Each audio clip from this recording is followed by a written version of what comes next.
I had just returned home for the summer break, expecting peace, but dreading the strained dynamic that had developed since Dad remarried.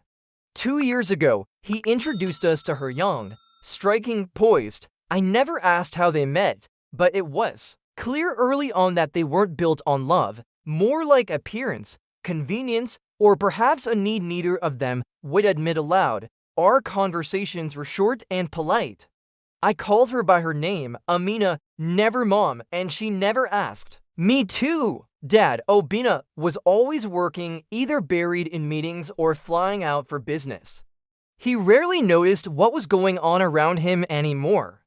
At dinner, he'd scroll through emails while she sat in silence across the table, chewing slowly, sipping wine, face unreadable. I watched them grow apart in real time, the tension becoming its own kind of background noise.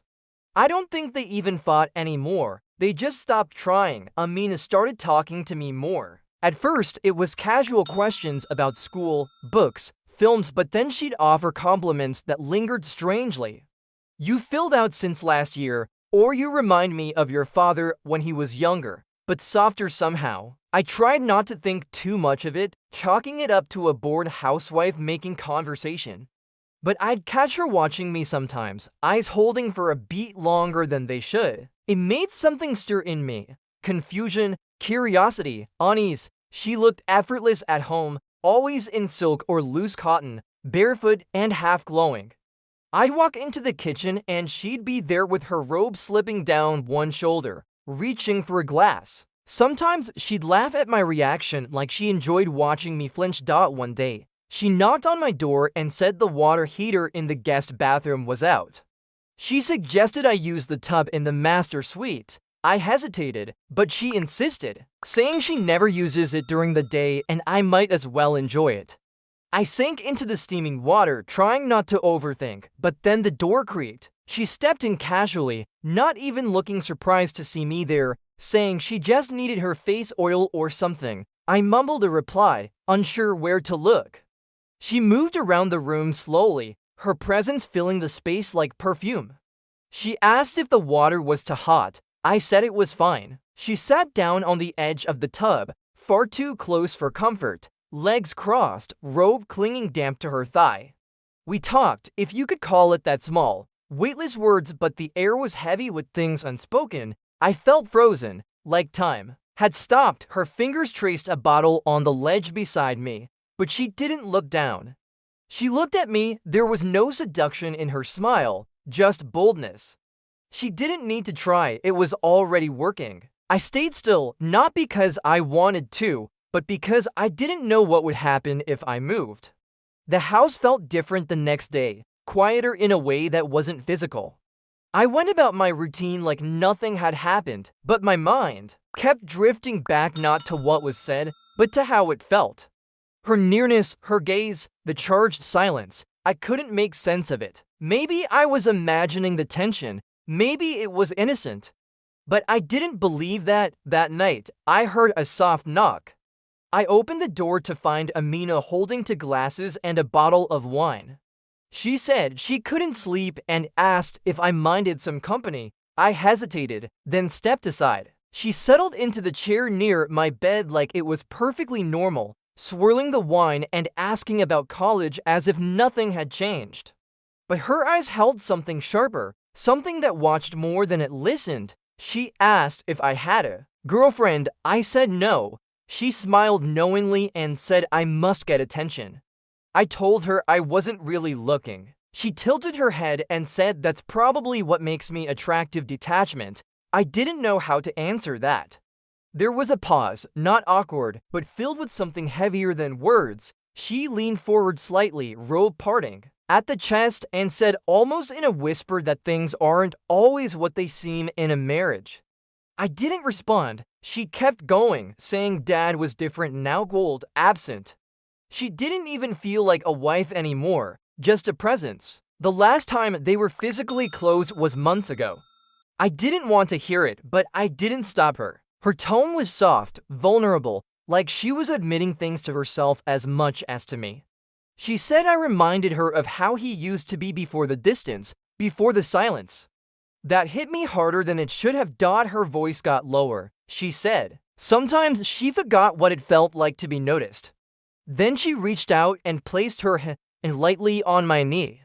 Not teasing, not suggestive, just there. I looked at her, confused, cautious. She didn't move it. She just stared at me like she already knew what would happen next. I felt every part of me freeze and burn at the same time. My breath slowed, my thoughts didn't. Her knee touched mine, her body leaned just close enough for her breath to hit my neck. My pulse hammered against my throat, then sudden footsteps from down the hall. We both stiffened. She stood, smoothed her robe without looking at me, and walked out quietly. The door clicked shut behind her. I sat in silence, heart pounding, staring at the untouched wine glass on the table.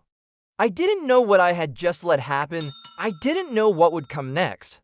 But I knew nothing was innocent anymore, not her words, not her touch, and definitely not the way I had let it all in. The morning sunlight felt too bright, too exposed. I avoided the kitchen, skipped breakfast, and stayed upstairs most of the day, pretending to be busy.